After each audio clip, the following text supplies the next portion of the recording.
Vilniaus cechuose tai drobės audėjas galėjo turėti 4 stakles. Kodėl 4?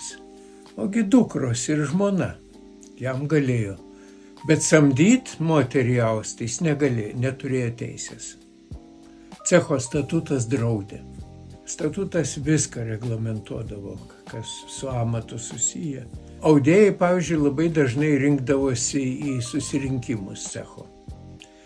Kas mėnesį vis kažkokius reikalus aptart.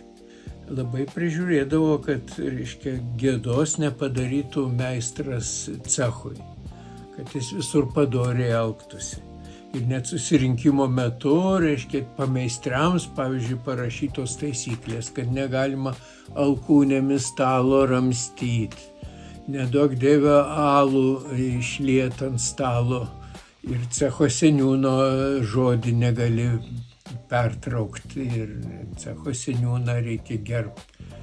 Vilniuje, kaip sostinė, tai aišku, čia buvo viskas, kas geriausia, sakome. Tai buvo 2 cechai, vienas drobės, o kitas daugiau vilnonių audinių. Cechas yra ir socialinės rūpybos organizacija kartu. Mirė cecho narys. Tai laidoja visas cechas. Ir net cecho meistru galėjai tapti truputį pagreitintai, jeigu vedi našlę tokio cecho meistro.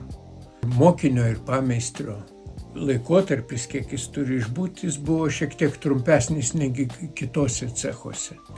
Ypatingai kokie liejikų ceche ar laikrodininkų, tai ten iš viso.